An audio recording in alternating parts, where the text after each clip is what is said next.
uKristu engafikanga ngabe kasingene kule ndawo ngempela. Uthi uPeter, uma kunguwe Nkosi yisho ngize, bengangeni esithembisweni sikaNkulunkulu, ngoba kuyavela ukuthi uNkulunkulu isizwe saka-Israyeli bekuyisizwe ebesithandile. uKristu uyithemba lokuthi ngaye uma sithole yena siyoguqulwa sifane naye, ekufaneni naye siyofana noNkulunkulu wethu, ngoba yena uKristu, he is the image of our invisible God.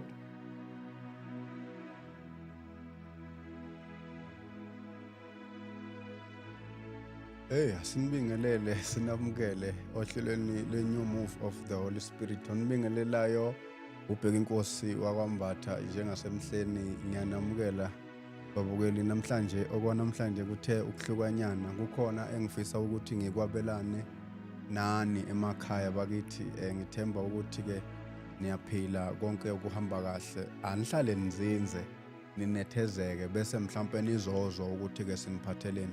Esanamhlanje isihloko sikhuluma ngokuthi-ke sibizelwe ethembeni linye. Sikhuluma ngokuthi linye ithemba esibizelwe kulo.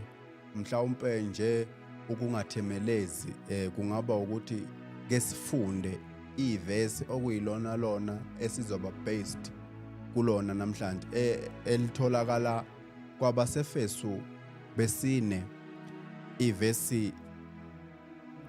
Sizoqala ku-3, ivesi ekuyilona lona u-4. Ithi-ke into esihlokweni ukwahlukana kweziphiwo zikamoya nobunye bokukholwa. Verse 3, nikhuthalele ukugcina ubunye bukamoya ngesibopho sokuthula. Bese lithi ku-4, munye umzimba, munye umoya, njengalokho nabizelwa ethembeni linye lokubiza kwenu. Ithi-ke into, munye umzimba, munye umoya, njengalokho nabizelwa ethembeni linye lokubizwa kwenu. Mhlawumpe singakumemezela ukuthi-ke okay, sabizelwa ethembeni linye. And sizobheka namhlanje kulolu hlelo lwethu ukuthi-ke liyini leli themba.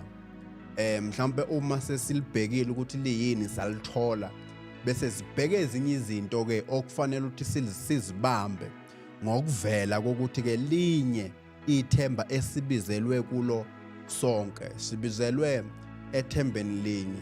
Uchungechunge lwethu lanamhlanje lulapho nje. Ngiyakucela uma ngabe kuwukuthi bewungaka-subscribe, usubscribe kwi-channel yethu ye-New Move of the Holy Spirit, uzokwazi ukuba ngokuqala ukuthola uma ngakwenzeka kukhona esikufakayo. Ngicela ukuthi-ke ku-comment section usho ukuthi usibukela uhleli kuphi. KwabaseMpumalanga siyabonga bafowethu, siyathokoza kakhulu ukuthi niyingxenye yomndeni wethu. Kanjalo abasePretoria nakhona siyanithokozela, siyanithakasela. Kanjalo abaseKagiso nabasekatlehong siyathokoza kakhulu ukuthi-ke nina niyingxenye yomndeni wethu. Kanjalo nakwaNongoma lapha eNgolonto sanibonani, uthando lunye ngane zakwethu. Ithi into namhlanje sibizelwe ethembeni linye. Ubheka inkosi wakwambatha ohleli nani. Kukhona into engifisa ukuthi-ke nginabele yona, noma-ke sihlale sonke kunye nani siyibukisane into ethi sibizelwe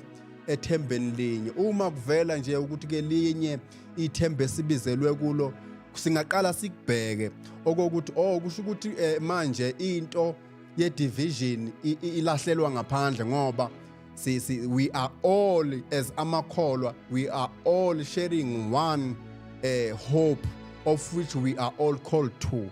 Liyini leli themba esibizelwe kulo? Kukhona enye incwadi etholakala kwabaseKolose esingabheka nje kwabaseKolose bokuqala ivesi u27. Kukhona umbhalo ofundeka kanjena elithi iBhayibheli okubona uNkulunkulu athanda ukubazisa ukuthi iyini ingcebo yenkazimulo yaleyo mfihlakalo phakathi kwabezizwe enguKristu Jesu phakathi kwenu, ithemba lenkazimulo. uKristu Jesu is ithemba lenkazimulo. Lithi iBhayibheli, Christ is our hope of glory. If ever ungumzalwane kufanele ukwazi ukuthi for you to get a piece of inkazimulo kaBaba uNkulunkulu uyoyithola through uChrist. Ayikho enye indlela yokuthi ungakhona noma ukwazi ukuthola ukwabeleka ipeace yenkazimulo kaNkulunkulu ngaphandle kokuthi uyithole kuKristu. uKristu uyithemba lokuthi ngaye siyakhona ukuthola inkazimulo, okusho ukuthi ke iyavela manje ukuthi ke liyini leli themba esibizelwe kulo. Ithemba esibizelwe kulo sonke linguKristu. uKristu nguye esizokhuluma ngaye namhlanje bazalwane. We are the new move of the Holy Spirit. Please hlala nje uzinze unethezeke ubheke ukuthi ke yini le umbatha akafuna ukuthi azoyishare nani. Sibizelwe ethembeni linye, and mhlawumbe ukuveza kafushane ukuthi ke ukuze kuzovela lokho encwadini yabaseFesu ukuthi sibizelwe ethembeni linye, kukhona izinto esingaqala sizibheke ezitholakala encwadini yabaseFesu. Uma ubheka nje encwadini yabaseFesu, uPaul ukuvezile ukuthi abaseFesu bangabanye abebekade bengabezizwe. Amen. AbaseFesu are the Gentiles. AbaseFesu bangabezizwe kunye nathi. So kukhona ingxenye esingayithatha siyithathela kumyalezo uPaul awukhuluma nabaseFesu, siubhekise kuthina ngoba ikhona into ayikhuluma nabo njengabantu abangabezizwe ebebekade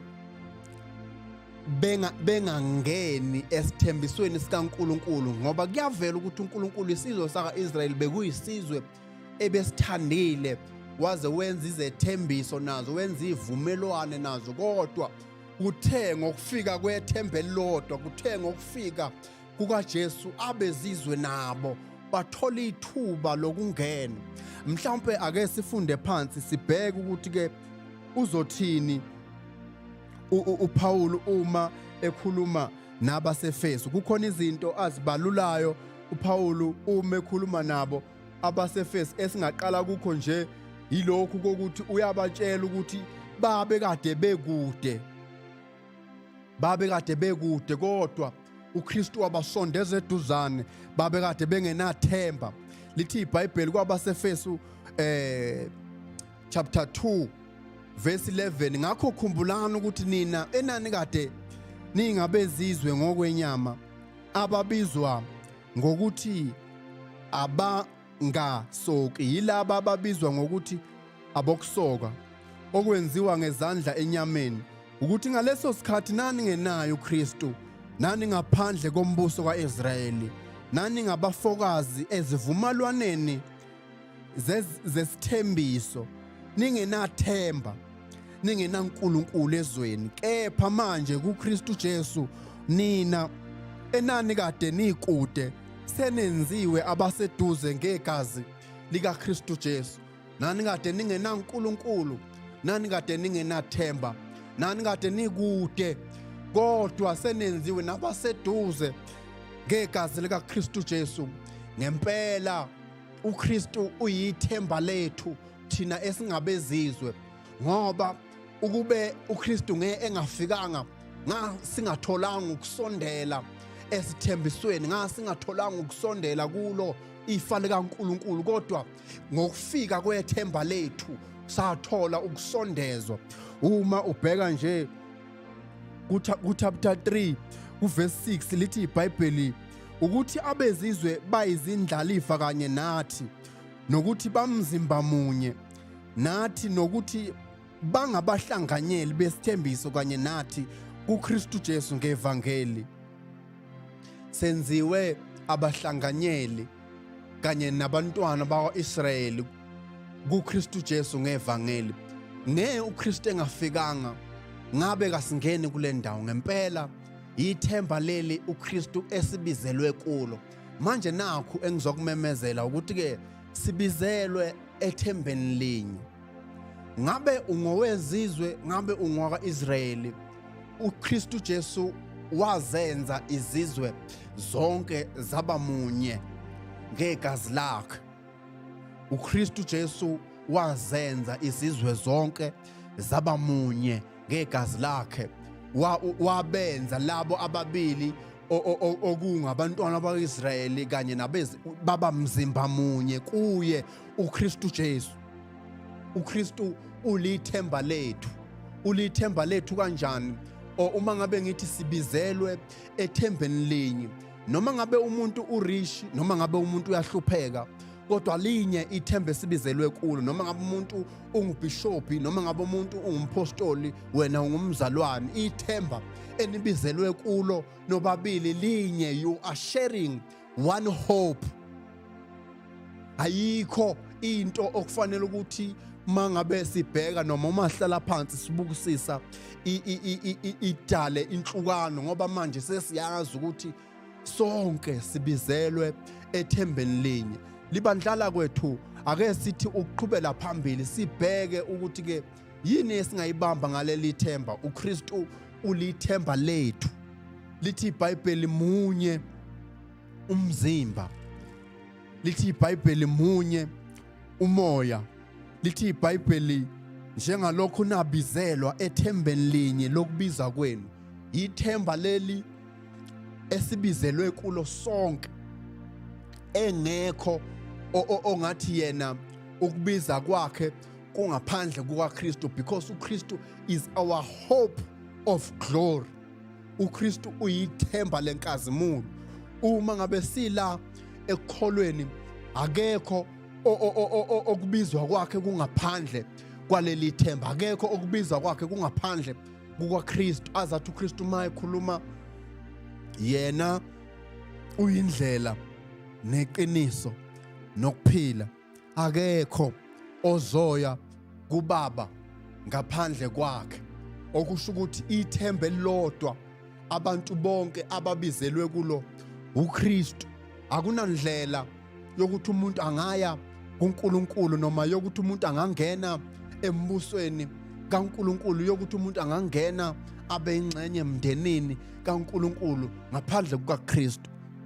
uKristu uyithemba lethu sonke, futhi uyilithemba lethu yena yedwa, engekho amanye amathemba esingathembela kuwo ukuthi angasondeza kuNkulunkulu.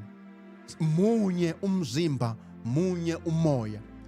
Asikhuthalele, lithi iBhayibheli, nikhuthalele ukugcina ubunye bukamoya.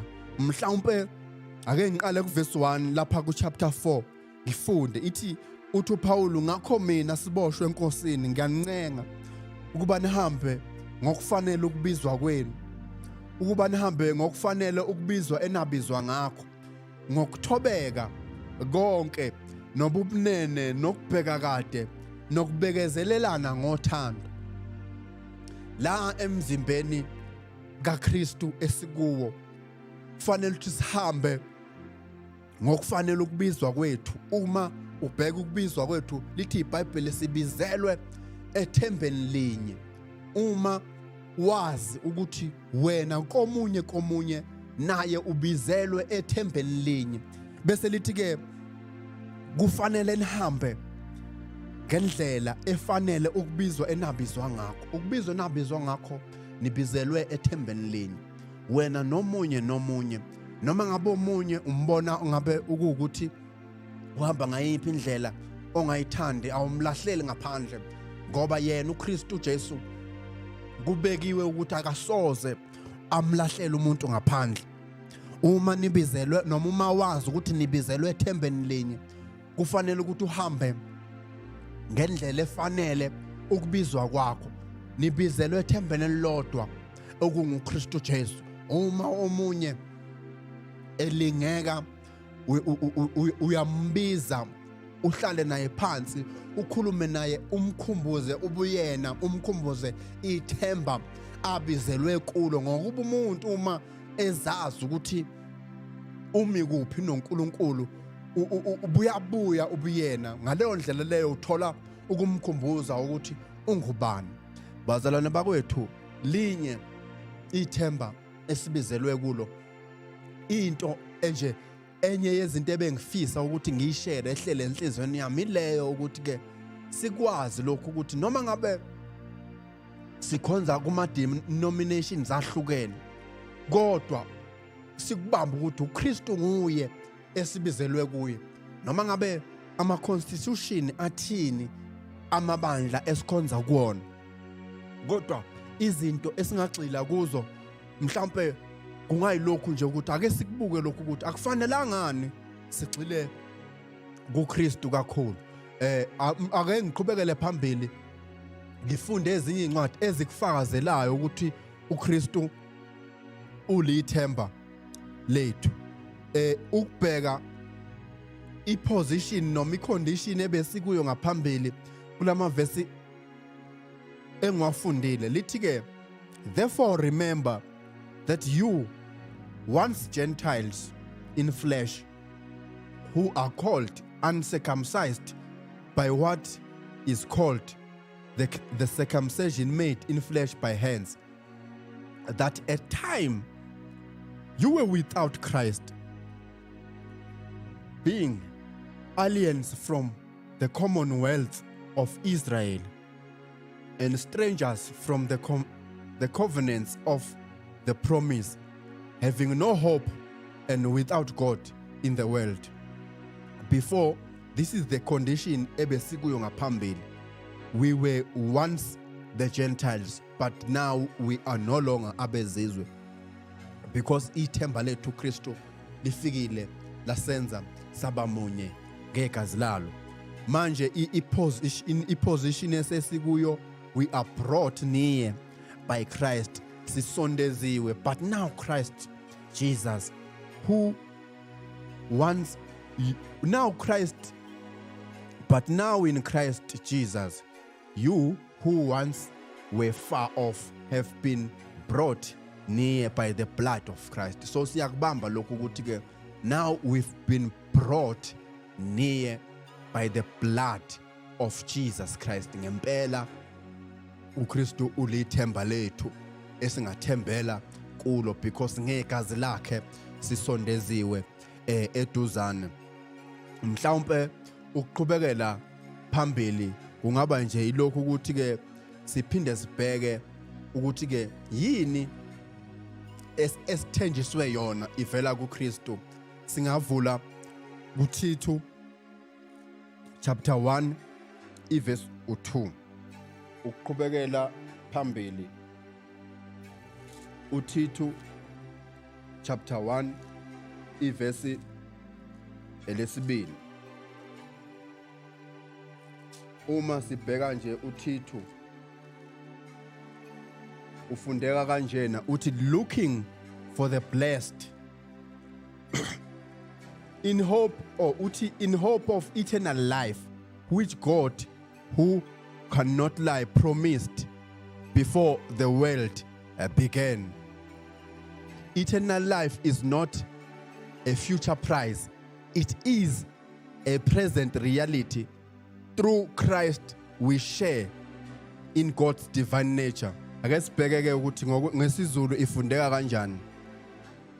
Uverse 1, uPawulu inceku kaNkulunkulu nompostoli kaJesu Kristu, ngokukholwa kwabakhethiweyo bakaNkulunkulu nangokwazi iqiniso eli ngokukhonza uNkulunkulu.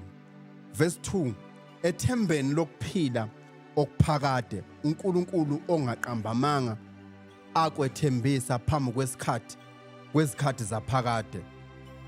Kusho ukuthi ke uKristu njengalokho ngithe sonke sibizelwe kuyena, uKristu kuye kukhona ukuphila okuphakade uNkulunkulu akwethembisa zingakaqali isikhathi. Lithi iBhayibheli la kuThithu, ethembeni lokuphila okuphakade uNkulunkulu ongaqambamanga wakwethembisa phambi kwezikhathi zaphakade.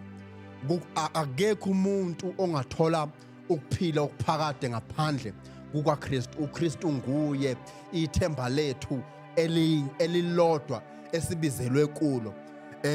kuKristu sithola ukuphila okuphakade. And uKristu uma ekhuluma kuJohane chapter 17 uveze into yokuthi ke ukuphila okuphakade yilokhu ukuthi bazi wena uNkulunkulu weqiniso. And wayeseveza ukuthi yena uKristu usazisile uNkulunkulu. yena uKristu usazisile uNkulunkulu. So uma wazisiwe uNkulunkulu, ukwazi uNkulunkulu kungukuphila okuphakade. Ukuphila okuphakade is not just ukuthi yinsuku nje ezingenamkhawulo, kodwa ukuphila okuphakade kungikwazi uNkulunkulu weqiniso. Uma siphinde sibheka nje enye incwadi, kungaba u2 Peter chapter 1 verse 4. U2 Peter chapter 1 verse 4 ofundeka kanje. 2 Peter chapter 1 verse 4 lithi iBhayibheli la kulezi incwadi engisifundayo njalo ngifuna ukuveza uKristu njengethemba elisinikeza ukuphila okuphakade. Uverse 4 lithi esiphiwe ngakho, mhlawumbe ngaqala kuverse 3, njengokuba amandla akhe obuNkulunkulu esinikile konke okuqondene nokuphila nokumesaba uNkulunkulu ngokumazi yena owasibiza ngenkazimulo nobuhle bakhe, wasibiza ngenkazimulo nobuhle bakhe, esiphiwe ngakho izethembiso eziyigugu nezikhulukazi, ukuze ngazo nibe ngabahlanganyeli nesimo sobuNkulunkulu, nibalekele ukubhubha okusezweni ngezinkanuko. Esiphiwe ngakho izethembiso eziyigugu. kuKristu kukhona izethembiso esizitholayo eziyigugu. Kanjani na? Mhlambe ake ngifake nazi ezinye incwadi. Lithi iBhayibheli uma umuntu ekuKristu Jesu uyisidalwa esisha. Uyabona, uma umuntu wokuqala edalwa, lithi iBhayibheli sonke sangena esonweni ngoAdamu wokuqala. Kwafanele ukuthi uma kubhekakala ukuthi ubenziwe umuntu ngendlela enziwe ngayo yokuqala, kodwa waduka noma walahleka, kwafanele ukuthi ngoba simili sethembiso sokuthi uNkulunkulu uma ethi makenze umuntu amfuze, bese umuntu abuse phezu kweinto zonke. Uma lo wokuqala umuntu elahlekile, wase kukhandwa umuntu omusha okunguKristu Jesu, wase uNkulunkulu ethumela umuntu omusha okunguKristu Jesu, okungazathi uma wonke umuntu eke wakholwa ekholwa nje kuleli themba elinguKristu Jesu, lithi iBhayibheli lowo okholwa kulowo muntu owodlula ekufeni angene ekuphileni okuphakade. Uma umuntu ekuKristu Jesu uyisidalwa esisha, uma umuntu ekuKristu Jesu usesidalweni esisha, ngoba uKristu uyisidalwa esisha. Uma uphila ukuKristu nempela nembala, uthola indlela yokungena efeni, ngoba kaningi kunamazwi avelile uNkulunkulu awakhulumile athi-ke lo uyindodana yakhe athokozile ngayo. So kanjalo uma ungene kuKristu Jesu, uNkulunkulu uthokozile ngoKristu.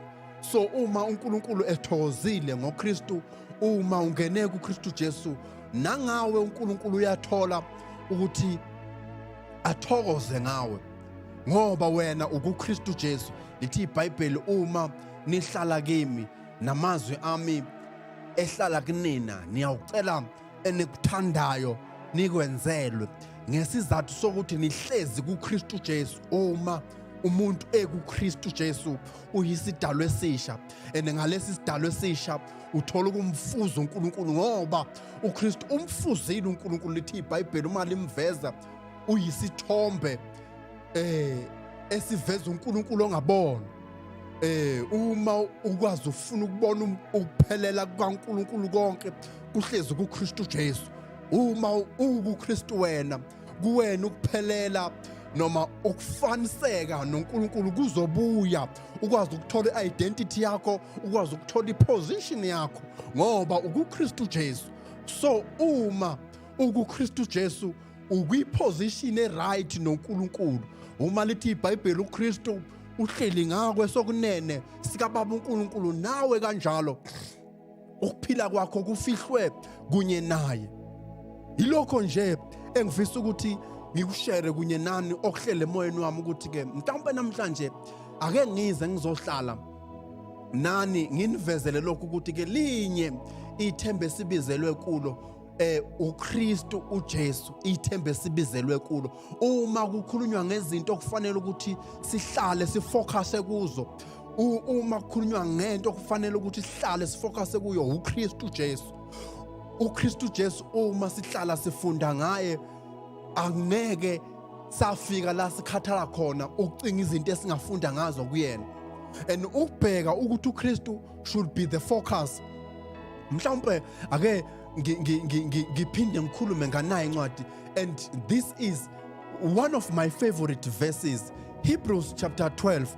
Lithi iBhayibheli uma selikhulumile ku11 ngamaqhawe enkolo esivumelwano esidala, lithi ke ku chapter 12 gijimani ngokubekezela nibhekile kuKristu Jesu ongumqalisi wokukholwa kwenu.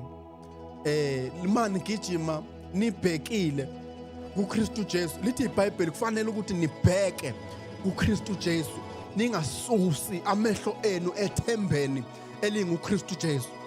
Ningawasusi amehlo enu ethembeni elinguKristu Jesu, ngoba uma nike nawasusa amehlo yilapho khona enizothola khona ukuthi anisekho ke ethembeni enibizelwe kulo.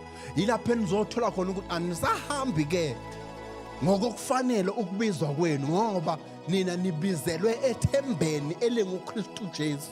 Okufanele ukuthi nibheke yena uma nigijima, nibhekile kuye ungumqalisi nompheli ukukholwa kwenu kuqala kuphelele kuKristu Jesu.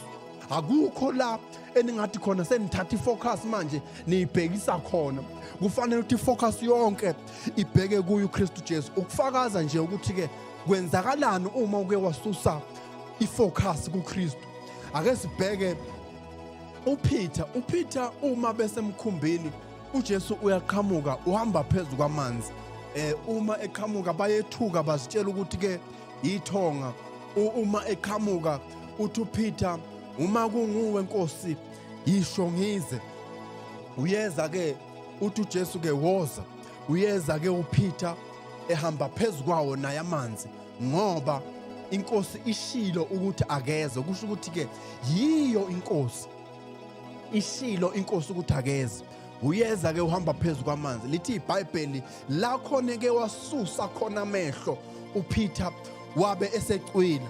Into eyenzakalayo ke leyo ezimweni esibhekana nazo uma nje sike sasusa ithemba lethu kuKristu Jesu, uma sike sasusa amehlo ethu kuKristu. Izinto ezenzakalayo uma sewuthatha ithemba lakho ulibeke ezintweni eziphathekayo, la khona sewuhamba manje ke utholakala uyocela izinto kwenye indawo ekhona uKristu olithemba obizelwe kulo. Yilapho uzotholakala usucwila khona njengoPeter. Kodwa ke noma kunjalo, uma uke kwenzeka kuba ukuthi ithemba lakho libeka kwezinye izinto, uke watholakala uPeter ememeza ke embiza uJesu, akamlahleli uJesu umuntu ngaphandle. Wambiza uPeter uJesu ukuthi ke Master ngisize, wamsiza, waphakamisa isandla, wamdonsa wamphakamisa. Ebengizwa kumemezela yilokhu ukuthi uma sike sosusa amehlo ethu ethembeni elinguKristu Jesu, siyocwila noma siyocula ezintweni, siyogwinywa ingonyama elithi iBhayibheli iphumile iyabhonga ifuna labo engabathola. Ngikulokhu nje ukuthi ekumemezele ukuthi linye ithembe sibizelwe kulo.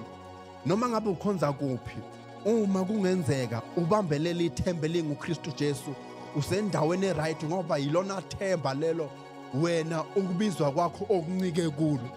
Bambelela kuKristu, ifocus yakho ibe kuKristu Jesu. Noma ngabe unebishop, noma ngabe unompostoli, noma ngabe unomuntu omhlonipha kangakanani, kodwa ngiyakubiza ukubizela kuKristu ukuthi ake ubhekise amehlo akho kuKristu Jesu, ugxilise amehlo akho kuKristu Jesu. Uke wathi uPaul uma ekhuluma, hambani nigxilile kuleli themba, nigxilile nikuye, ukuze kungabi bikho ozonithumba noma uzonikhohlisa ngamazwi athile. Uma ugxile kuleli themba leli usendaweni eright, ngoba ubizelwe kulelo themba lelo. Sibizelwe ethembeni linye. Pho kungokwani ukulwa? Pho kungokwani ukwahlukana?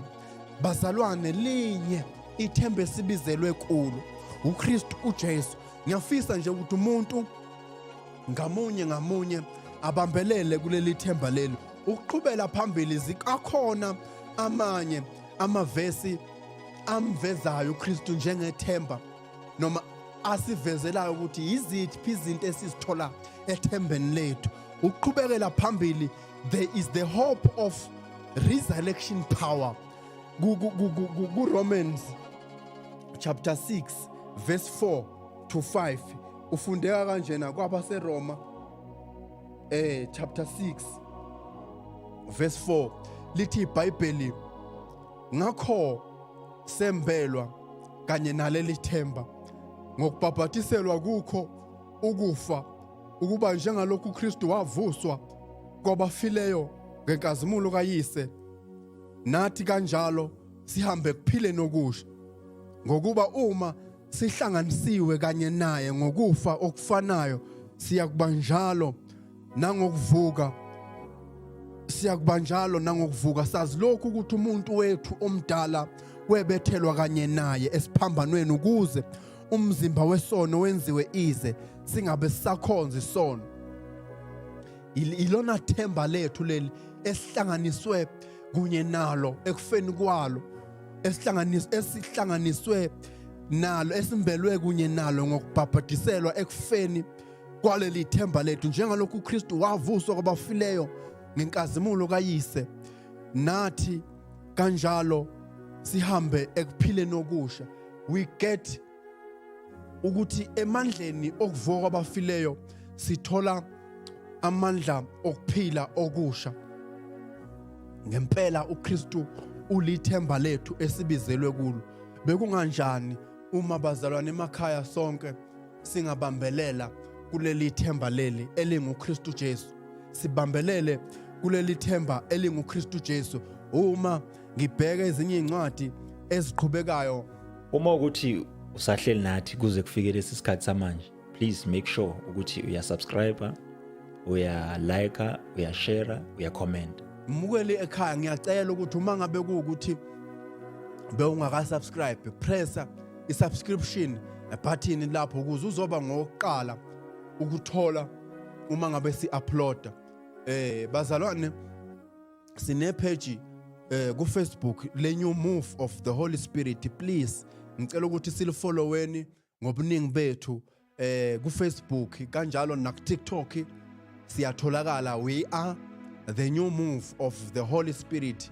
Bese kuba ne WhatsApp channel, ilink yakhona nizoyithola on our Facebook page, ilink ezokulidela ku WhatsApp channel, kanti kanjalo na ku description ya le show oyibukelayo. Uma ungena nje ku description uzoyithola ilink ezokusa ku WhatsApp channel. Singathokoza kakhulu ukunibona ningena khona nisifollowa, ngoba kuyilapho khona esiqala khona ukushare ama-clip e-show, ama-clip e-episode esisuke siyifakile. Ake siqhubekele phambili siveze uKristu njengethemba okuyilona lodwa esibizelwe kulo. Uma siqhubeka lithi iBhayibheli, the blessed hope, the revelation of Christ. Nakho kunye engakushare mhlambe before sizovala, kungaba yilokhu kokuthi ke into ithi ku-Tito 2 verse 13, looking for that blessed hope and the glorious appearing of our great God and Savior Jesus Christ. And maybe what I can emphasize is that ukuthi the blessed hope is full manifestation of Christ's glory, both in his final appearing and his ongoing revelation through his people. And okunye ngakuveza ukuthi ke i-destination enkulu ukuthi sonke sifinyelele ethembeni esibizelwe kulo, and ukufinyelela ethembeni esibizelwe is a bigger destination, not ukuya ezulwini. Ukuya ezulwini akusiyo into enkulu ongahlala uyenze focus. Uku-ashora ukuthi uyaya ezulwini, nansi ifocus enkulu. Qinisekisa ukuthi uKristu Jesu ulithemba lakho lodwa, futhi ulithemba lakho wena ozophila kulona, ozolobamba uhambe nalo ungalahli. Ngoba uma uKristu Jesu uyisidalwa esisha, you are guaranteed, wenziwe waba munye kanye nabefa nabezethembiso nabesivumelwano sikaNkulunkulu. Wenziwe uyaqinisekisa ukuthi ke usethembeni obizelwe kulolo. Khuthalelani ukugcina ubunye ngokuba munye umoya, munye umzimba, linye ithemba enibizelwe kulo nonke. Uma ngabe ubheka into yokuthi ke linye ithemba esibizelwe kulo, unity is important kuleli themba, because Ephesians 4 verse 4, it emphasizes that all believers share this one hope, and this divine hope, not many different expectation, but one destiny. Sonke singabazalwane, we are called to reach one destiny, and in that destiny is to be conformed to the image of Christ. Uma ufunda kwabaseRoma 8 verse 29 lifundeka kanjena. Uma ufunda kwabaseRoma 8 verse 29 lithi, ngokuba labo ayebazi ngaphambili wabamisa ngaphambili bafane nesimo sendodana yakhe. The best destiny, noma the bigger destiny, is to be conformed to the image of Christ. Ukwenziwa sifane nendodana yakhe, ngokuba labo ayebazi ngaphambili wabamisela ukuba bafane nesimo sendodana yakhe, ukuze yona ibe yizibulo phakathi kwabazalwane abaningi. Labo abamisile ngaphambili ubabizile, futhi labo ababizile ubalungisisile, futhi labo abalungisisileyo ubaphile inkazimulo. Ngike ngathi ke uma ngifunda kwabaseKolose 1 verse 27, Christ is our hope of glory. NgoKristu sithola ukuthola ingxenye yenkazimulo. Laba ebazi ngaphambili wabamisela, simisela ukuba sifane njengendodana yakhe. We are all called to be conformed, ukuthi sibe i-image kaKristu. And uma sigcine sibamba leli themba saze saphendulwa saba isithombe sendodana kaNkulunkulu, ilapho ke iposition yethu ebizela ukuthi ibe khona. Ngoba uKristu uyithemba lokuthi ngaye uma sithole yena siyoguqulwa sifane naye, ekufane naye siyofana noNkulunkulu wethu, ngoba yena uKristu, he is the image of our invisible God. So uma sifike safana nendodana, kusho ukuthi sifana noBaba, and uma sifana noBaba kusho ukuthi sibuyele ke ecebweni likaNkulunkulu lokuqala lokuthi umuntu makamfuze uNkulunkulu, umuntu makabuse phezulu komhlaba. Awunakuzibusela phezulu komhlaba ngaphandle kukaKristu, ngoba uKristu nguye ophiwe amandla onke okubusa emhlabeni nasezulwini. So uma ukuKristu Jesu, nawe uthola ukubusa kanye noKristu, ubusa phezulu kwezilwane zonke, phezulu kwezilwandle zonke, phezulu kwezintaba. Entabeni eGolgotha ikhona into eyaqalwayo, kwaqalwa umuntu omusha lesikhathi kuhleshulwa umzimba kaKristu Jesu kuze kuba ekufeni kwakhe. Uma evuswa kanjalo nathi sathola ukuphila okusha. Uma umuntu ekuKristu Jesu uyisidalwa esisha ngempela, uKristu uyithemba lethu lona lodwa esingalebamba lingekho elinye esingathola indlela yokuphila okuphakade ngalo. uKristu nguye indlela, uKristu nguye iqiniso, uKristu nguye ukuphila okuphakade. Bengithi mina nangu uKristu elithemba namhlanje. Uma kwenzeka kungukuthi bewungakaze uhlangabezane nethuba lokuthi uyamamukela uKristu, umbambe njengethemba lokuthi namhlanje ngibamba leli themba lokuthi ngempela ngizobuyela emfanekisweni kaBaba uNkulunkulu, ngibamba uKristu ngoba Christ is our hope of glory. If we are to be glorified kanye noNkulunkulu, uma simele ukufaniswa noNkulunkulu ngoba uNkulunkulu uyakhazimula, uma ngabe sifanele ukuthi sifane naye, Christ is our hope of glory. Namhlanje ake sibambe sonke leli themba. Bengithi ke mina uma ukhonza kukhona izinto osufocuse kuzo kaningi ebandleni okhonza kulo, ngoba kukhona ama-constitution nezindlela zokwenza nenza ngazo sewubambe zona kwaze kwaba sengazathi yizo ezizoyokufaka ekhaya ezulwini. Kodwa namhlanje ngikunikeza nali ithemba elinguKristu, ukubiza kwakho okubizelwe kulo linye ithemba esibiza, asinale linye ithemba.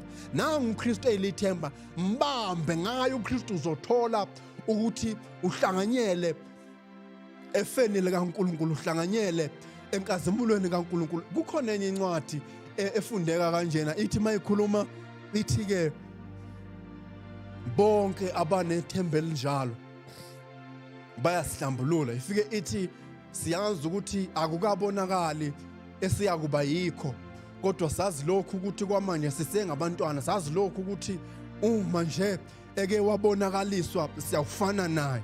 Bese lizothi bonke abanethemba elinjalo bayasihlambulula. La kule ngcenyana yokusihlambulula ngingakuveza lokhu ukuthi awusihlambulule ngamandla akho. Indlela osihlambulula ngayo ukuba naleli themba elinjalo, just ngokuba nethemba. So when you accept the life of Christ, ngokuba nalelo themba uyasihlambulula, because uma uKristu ekuwe umzimba omdala wenziwa ize, awuseyukhonza isono ngokuba kuwe kunoKristu oyisidalwa esisha. Esikhathini lapho khona evuswe kwabafile uvuke seyisidalwa esisha. So uma ukuye uyisidalwa esisha, uma unethemba elinjalo uyasihlambulula. Uma unethemba elinjalo uhlambulukile, ngoba yena uKristu he is unstained by sin. Akana sono uKristu emva kokuvuka kwabafileyo. Nanti ithemba linguKristu Jesu. Ngiyanxusa abazalwane bakwethu ukuthi ke nazi ukuthi sibizelwe ethembeni linye. Akekho umuntu okufanele azenze ngcono kunomunye, akekho umuntu omkhulu kunomunye. Uma sonke sisemzimbeni munye kaKristu, singamalunga, siphiwe nje umusa ngokwahlukahlukana kweziphiwo esiphiwe lona noma ngokwabelwa uNkulunkulu ngokondlela kodwa simele sikwazi ukuthi sisemzimbeni owodwa. Unity is emphasized. Unity is important. Kuleli themba we are sharing one hope. Whether someone is rich, whether someone is poor, we are sharing one hope. There must be one gospel that is to be preached kithi. Awukwazi ukuthi wena uhlala ushumela kubantu ngokuthi uma ama-fridge abo empty ubaphe amathemba ukuthi ke ngelinye ilanga azogcwala. Uma ushumela kanjalo kuphela, uyoshumela uthini kumuntu ke o-fridge lakhe li-right? There must be one gospel. We are all called into one hope. Whether someone ungowezizwe noma ngabe umuntu ungowakuphi, we are all called into one hope.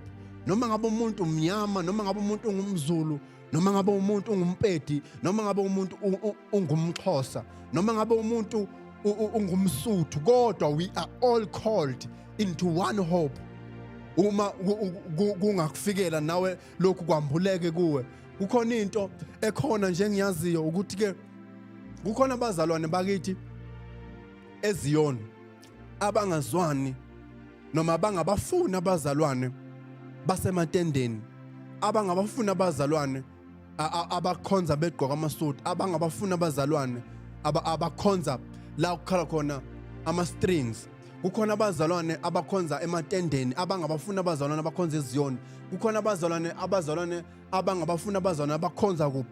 Kodwa namhlanje ngizomemezela nansi into ukuthi ke sibizelwe ethembeni linye, munye umzimba munye umoya. Masikhuthalele ukugcina ubunye bokukholwa. and into okufanele siyibheke uKristu kuphela olithemba lethu. Christ is our hope of glory. Mhlawumbe sengivala nje ngingakuveza lokho ukuthi we are not called to many hopes but to one eternal hope, and Christ himself is our life, our glory, and our inheritance. We get to inherit ifa likaNkulunkulu ngethemba lethu elinguKristu. We get to get our life ngethemba lethu elinguKristu Jesu. We get to get iglory ngethemba lethu elinguKristu Jesu. Uzwakalile sithandazela ngoba uthandazelwe yileli themba esithandazela ethi ke inkazimulo baba ongiphe yona ngibanika yona. Wena unikezwe inkazimulo futhi ukuba lingafika ngaleli themba ubungeyithole. Christ is our hope of glory. Lithi iBhayibheli kwabaseRoma 3 verse 23 lithi ke bonke bonile basukelwe inkazimulo kubo ngaphambili, kodwa ke uma lithi basilalelwe inkazimulo kaNkulunkulu bese lithi ngokukholwa egazini likaKristu Jesu uNkulunkulu kwenzile, noma egazini likaKristu okubekwe kuyo ukuhlenga uNkulunkulu kwenzile lokho ukuthi kuyekelwe izono ezenziwe ngaphambili. Ngempela uKristu ulithemba lethu. uKristu ulithemba lethu. Ithemba lethu uKristu Jesu.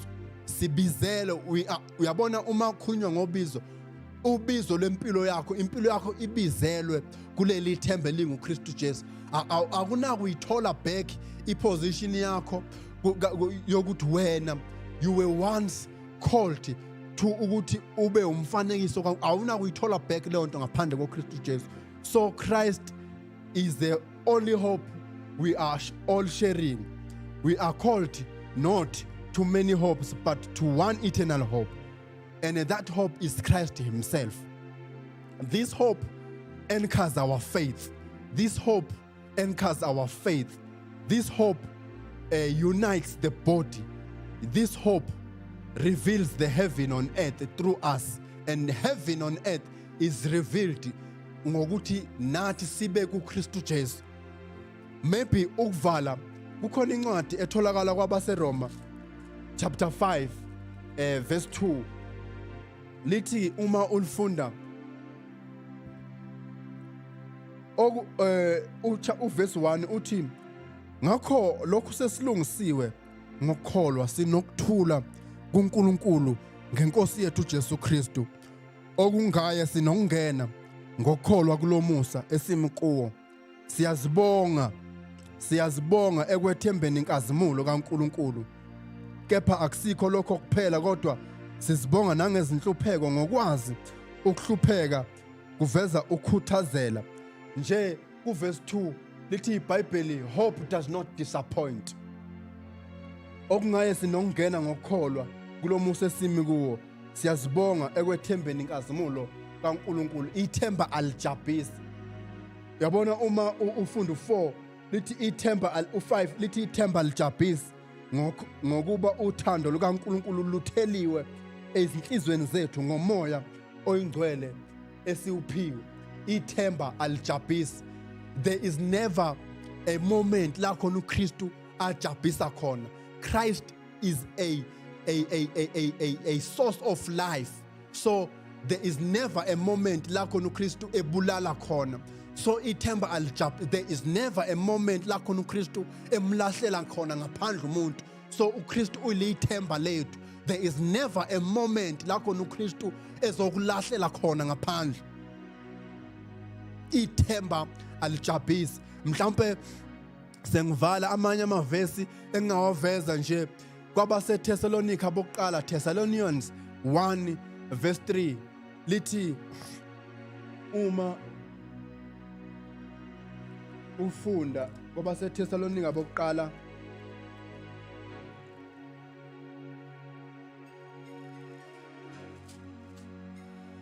1 verse 3 lithi sikhumbula ngokungayeki isenzo senu sokholwa nomsebenzi wothando nokukhuthazela kwethemba lenu elisenkosini yethu uJesu Kristu phambi kukaNkulunkulu Baba wethu, ukukhuthazela ethembeni, ukukhuthazela kwethemba leni elisenkosini yethu uJesu Kristu. Ithemba lethu kufanele libe senkosini yethu uJesu Kristu. Bese uma ngiqhubeka ngifunde elinye nje sengiyavala manje. 1 Peter chapter 1 verse 3. A living hope, ithemba eliphilayo through the resurrection of Jesus Christ. Uma uyifunda uzoyifunda nje ekhaya. 1 Peter chapter 1 verse 3. Kuyavela ukuthi kunethemba eliphilayo lapho. And leli themba eliphilayo uKristu Jesu. Mhlawumbe ake ngivale ngale. Kukhona incwadi kuJeremiya eke yafundeka kanje. Uma ngifunda lithi ubusisiwe umuntu othemba lakhe likuJehova. Ubusisiwe umuntu othemba lakhe linguJehova, ngokuba ufaniswa nesihlahla esimile noma esimile eduzane nomfula, esimaqabunga aso ahlala njalo elihlaza, lokhu sihlala sidonsa amanzi eduzane emfuleni. So ufaniswa naleso sihlahla. Kuthiwa ke ubusisiwe umuntu othemba lakhe likuJehova. Ngalesa sikhathi umprofeti uIsaya kulobeka kuye kuleyo ncwadi leyo noma ekhuluma kanjalo, uKristu ubese kuNkulunkulu. Ngoba uma usifunda kuJohane chapter 1 lithi iBhayibheli eqaleni wayekhona engulizwi ekuNkulunkulu. Ubusisiwe umuntu othemba lakhe likuNkulunkulu. Lelo themba ebe likuNkulunkulu uKristu Jesu, ngoba ngaleso sikhathi ubengakaveli. Ubusisiwe umuntu othemba lakhe linguJesu.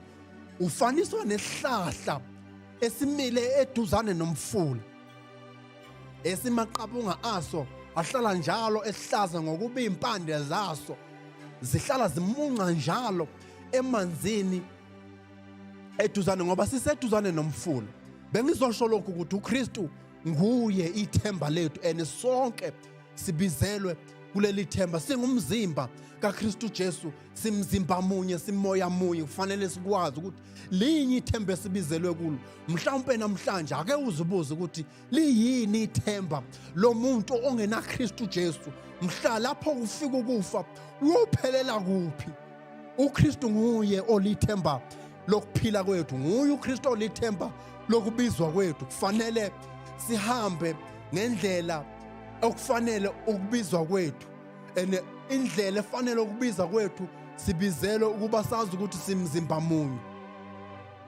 Noma ngabe sahlukene ngobuhlanga kodwa simzimba munye. And iBhayibheli alisasivezi njengabantu abahlukene ngokobuhlanga, ngoba like lasiveza njengokuthi thina singabohlanga olukhethiwe lukaNkulunkulu. Busisiwe umuntu othemba lakhe linguJehova. Ngiyanxusa mbukele ekhaya ukuthi ke namhlanje ake uthathe uKristu Jesu abe lithemba lokuphila kwakho. Ngiyazi ukuthi uma uKristu Jesu elithemba lokuphila kwakho, you've got to have a hope of glory, because Christ is our hope of glory. You get to have a hope of eternal life, because in Christ there is eternal life. You get to have a hope of resurrection. Uma wavuswa kanye noKristu, funa kwaphezulu lapho ukuphila kwakho kufihlwe kanye naye. So uma uthatha uKristu Jesu njengethemba lakho, ukuphila kwakho uyakuthola ngoba kufihlwe kanye naye. Funa kwaphezulu, enokwaphezulu yilo leli themba elinguKristu Jesu. We are the new move of the Holy Spirit. Siyabonga ukuthi ke uhlalile nathi kwaze kwafika lapha. Sengazathi uNkulunkulu engakubusisa. Ngiyanxusa kakhulu ukuthi ke ku comment section ushiye nje indawana la khona othi wena kulokhu ebengizokwabela khona namhlanje obekusenhlizweni yami, ukuzwile lokhu, wakuzwa lokhu, wakuzwa nalokhu. Umuntu nomuntu uzobeka la azwe khona, bese ningakhohlwa ukusitshela ukuthi nisibukela nihleli kuphi. Futhi siyanamukela abanye bonke abasha abazosubscribe namhlanje. Siyanamukela, namukelekile. Kanjalo labo okudala sihleli nabo okudala bekhona bafowethu uthando lunye ithemba linye sibizelwe kulo. Ileyo nje into ebihlele enhlizweni yami ukuthi ke angizoyabela abazalwane ukuthi ke linye ithemba esibizelwe kulo. Mhlawumbe sengivala nje ngingagcina ngokwenza nasi isimemezelo ukuthi ke kune initiative ekhona esifisa ukuyiqala esihloko sithi God in our union, lapho khona sizofuna khona happily Christian married couples, happy married couples abangamaKristu ukuthi beze ukuzoshare kunye nathi uhambo lwabo emshadweni behamba noNkulunkulu.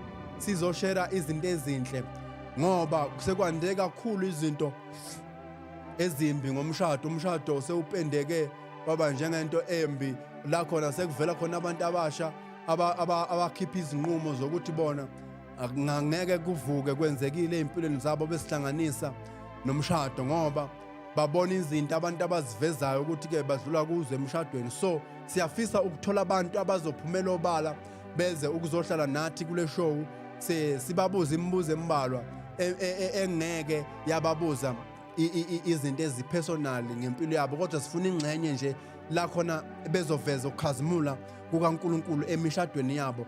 Le initiative ithi God in our union. Come and share the glory of God in your union. Wena baba nomama wakwakho, wena mama nobaba wakwakho, nize nizohlala nathi la kwishow yethu kwi-New Move of the Holy Spirit. Bengina leso simemezelo nje abakhona aba-around Gauteng, aba-around Johannesburg, siyacela ukuthi basondele eduzane baziveze ukuthi nabo bayafisa ukuthi beze kule show esizoyiqala. Siyathokoza kakhulu ukuthi ke nihlalile nathi kwaze kwaba lapha. Akube umusa egameni likaJesu Kristu kuze kube phakade. Amen. We are the New Move of the Holy Spirit. Sicela ni subscribe, ni comment, interact with us in the comment section. Give us ideas of what you want to hear and see from us, and please keep on listening, watching, and supporting us. Siyabonga. Be influenced by God.